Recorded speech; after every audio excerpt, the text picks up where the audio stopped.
Market விலையை விட மலிவு விலையில் கோல்ட் காயின். பல்காக கோல்ட் காயின் வாங்க பணத்தோடு சென்ற உடற்கல்வி ஆசிரியர். உருட்டுக்கட்டையால் அடித்து உதைத்து உடற்கல்வி ஆசிரியரிடம் 8 லட்சத்தை பறித்துவிட்டு எஸ்கேப் ஆன மோசடி கும்பல். திருட்டு ஆண்டவரும் அவரது கேடி டீமும் போலீசில் சிக்கியது எப்படி? பின்னணி என்ன?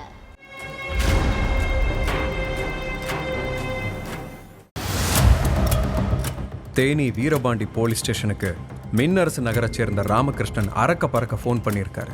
பதட்டத்தோட மூச்சு வாங்க பேசின அவரு, சார், உருட்டு கட்டையால என்னை அடிச்சு போட்டுட்டு என்கிட்ட இருந்த 8 லட்சம் பணத்தையும் பறிச்சுட்டு ஒரு மோசடி கும்பல் பொலேரோ கார்ல தப்பிச்சு போயிட்டதா சொல்லியிருக்காரு.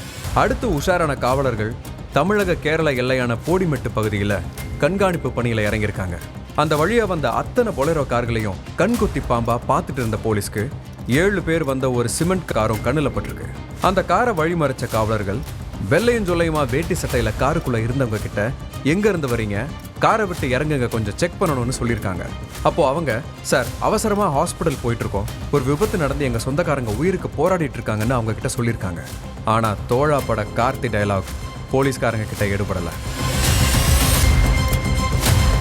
2 நிமிஷம் தான் ஆகும், சீக்கிரமே செக் பண்ணிடுவோம், இறங்குங்கன்னு போலீஸ் சொல்லியும் அந்த 7 பேரும் காரை விட்டு இறங்குற மாதிரியே தெரியல. கிளம்புறதுலயே தான் குறியா இருந்திருக்காங்க. அதுதான் போலீஸ்க்கு மேலும் சந்தேகத்தை வரவழைச்சிருக்கு. இப்ப இறங்குறீங்களா இல்ல சட்டையை பிடிச்சு வெளியே இழுக்கவான்னு அதிகார துணியில காவலர்கள் மிரட்டுறப்ப, சார், நாங்க யாருன்னு தெரியாம பேசுறீங்க, எங்களோட பின்புலம் தெரியாம விளையாடுறீங்கன்னு திமிர் பேச்சு பேசியிருக்காங்க. அதுக்கு நீங்க யாரா இருந்தாலும் பரவாயில்ல, காரை விட்டு இறங்குங்கன்னு சொன்ன காவலர்கள் 7 பேரையும் செக் பண்ணதோட காருக்குள்ளையும் அலசி ஆராய்ஞ்சிருக்காங்க. அப்போ கட்டுக்கட்டா 8 லட்சம் ரூபாய் இருந்திருக்குது. ராமகிருஷ்ணனை அடிச்சு போட்டுட்டு பணத்தோட அலேக்கா பறந்தது இந்த கூட்டம் தான் கன்ஃபார்ம் பண்ண காவலர்கள் அப்படியே காரோட போலீஸ் ஸ்டேஷனுக்கு அழைச்சிட்டு போயிட்டாங்க. அடுத்து நடத்தின விசாரணையில தான் தெரியுது, வெள்ளையும் சொல்லையுமா கார்ல வந்தது கோல்டு காயின் கொல்ல கூட்டம் தான் அப்படிங்கிறது. கம்பத்துல ஒரு அரசு உதவி பெறும் பள்ளியில உடற்கல்வி ஆசிரியரா வேலை பார்த்துட்டு இருக்காரு ராமகிருஷ்ணன். இவரோட செல்போன் எண்ணுக்கு ஆண்டவர் அப்படிங்கிறவர் ஃபோன் பண்ணி, சார், என்கிட்ட கிலோ கணக்கில் கோல்டு காயின் இருக்கு, வெளி மார்க்கெட்டை விட ரேட் ரொம்பவும் சௌரியம், 1 கிராமுக்கு 500 ரூபாய் குறைச்சு தரேன்னு சொல்லியிருக்கான். அதெல்லாம் எப்படி சாத்தியம்?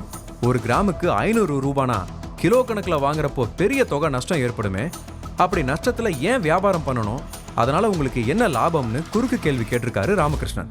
அப்போ அவரு, இல்ல சார், நகை கடைக்கு போனா 1000 கேள்வி கேட்கறாங்க, அதுக்கெல்லாம் பதில் சொல்லணும், அதுக்கு கொஞ்சம் விலையை குறைச்சு தங்க காசா வித்து காசாக்கிட்டா போதும்னு தான் விற்கிறதா சொல்லியிருக்கான் ஆண்டவர். பேர்ல மட்டும்தான் அவன் ஆண்டவர், ஆனா 1ஆம் நம்பர் மோசடி கும்பல் பேர் வழின்னு ராமகிருஷ்ணனுக்கு அப்போ தெரியாம போச்சு. தேன் பேச்சுல மயங்கின ராமகிருஷ்ணனுக்கு முதல் கட்டமா 10 கிராம் கோல்டு காயினை சொன்ன மாதிரியே கம்மியான விலைக்கு கொடுத்திருக்கான் ஆண்டவர்.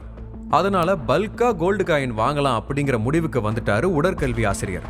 தன்னோட இன்னொரு வீட்டை 8 லட்சத்துக்கு லீஸுக்கு விட்ட ராமகிருஷ்ணன் அந்த பணத்தோட வீரபாண்டியில ஆண்டவர் சொன்ன லொகேஷனுக்கு கார்ல வந்திருக்காரு. அதே மாதிரி கோல்டு காயினை கொடுக்கறதுக்காக தன்னோட டீம் கூட பொலேரோ கார்ல வந்திருக்கான் ஆண்டவர். லொகேஷன் வந்ததும் தன்னோட பொலேரோ கார் பக்கம் ராமகிருஷ்ணனை அழைச்சிட்டு போன ஆண்டவர் நிறைய கோல்டு காயினை காட்டி, இதை நீங்க எடுத்துக்கலாம், பணத்தை என்கிட்ட கொடுக்கலான்னு சொல்லியிருக்கான். அந்த கோல்டு காயின் ரொம்ப பளிச்சுன்னு இருந்ததை பார்த்த ராமகிருஷ்ணன், அது ஒரிஜினல் தங்கம் இல்ல, ஏதோ ஃப்ராடு வேலை பண்ணியிருக்காங்க அப்படிங்கிறத கண்டுபிடிச்சிருக்காரு. அதுக்கு அடுத்து, எனக்கு இப்ப கோல்டு காயின் வேண்டாம், அடுத்த முறை பாத்துக்கிறேன்னு ராமகிருஷ்ணன் மழுப்பிட்டு இருக்கும்போதே, ஓ, எங்களோட ஃப்ராடு வேலை தெரிஞ்சு போச்சா, இனி எப்படியும் கோல்டு காயின் வாங்க மாட்டேன், அதனால கையில இருக்கிற 8 லட்சத்தை கொடுத்துட்டு மரியாதையா ஓடி போயிருன்னு ஆண்டவர் மிரட்டியிருக்கான். அப்போ பணத்தை கொடுக்க முடியாதுன்னு தன்னோட கார்ல ஏறி போயிருக்காரு ராமகிருஷ்ணன். கார்ல இருந்த உருட்டு கட்டைகளை எடுத்து வந்து ராமகிருஷ்ணனை புரட்டி எடுத்த ஆண்டவரும் அவனோட டீமும் பணத்தையும் எடுத்துட்டு எஸ்கேப் ஆயிட்டாங்க. அதுக்கு பிறகுதான் போலீஸ் ஸ்டேஷனுக்கு ஃபோன் பண்ணி நடந்த விவரத்தை ராமகிருஷ்ணன் சொல்லியிருக்காரு. அடுத்த சில மணி நேரத்துல பொலேரோ காரோட ஆண்டவரையும் அவனோட டீமையும் கொத்தா அள்ளி போலீஸ் ஸ்டேஷனுக்கு கொண்டு வந்திருக்காங்க காவலர்கள். திருட்டு கும்பல் 7 பேர்கிட்ட விசாரிச்சதுல விஜயகுமாருங்கிறவருக்கும் இந்த கோல்டு காயின் மோசடி வேலையில தொடர்பு இருக்கிறது தெரிஞ்சிருக்கு. அடுத்து விஜயகுமாரையும் கஸ்டடியில எடுத்து விசாரணை நடத்திட்டு இருக்காங்க போலீஸ். இதுல ட்விஸ்ட் என்னன்னா, திருட்டு ஆண்டவர் கொடுத்த வாக்குமூலம் தான். சில மாசங்களுக்கு முன்னால தனக்கு ஒருத்தர் ஃபோன் பண்ணனதா சொன்ன ஆண்டவர் அந்த நபர்கிட்ட பேசும் சாமி சிலை இருக்கிறதாகவும் அந்த சிலையை வாங்கினா வீட்டுல செல்வ வளம் பெருகும்னு சொல்லியிருக்காரு. அதை நம்பி நானும் 50,000 கொடுத்ததா சொன்ன திருட்டு ஆண்டவர் நான் பணத்தை இழந்ததுதான் மிச்சம், பேசும் சாமி சிலையும் தரல, எனக்கு செல்வ வளமும் பெருகலன்னு சொல்லியிருக்கான். அதோட பழனிச்செட்டிப்பட்டி போலீஸ் ஸ்டேஷன்ல புகார் கொடுத்தோம், அவனை எதுவுமே பண்ண முடியல. அப்போ ஏமாத்து வேலையே செஞ்சாலும் எந்த எவிடன்ஸும் இல்லைனா எதுவுமே பண்ண முடியாதுங்கிறத நான் புரிஞ்சுக்கிட்டேன்.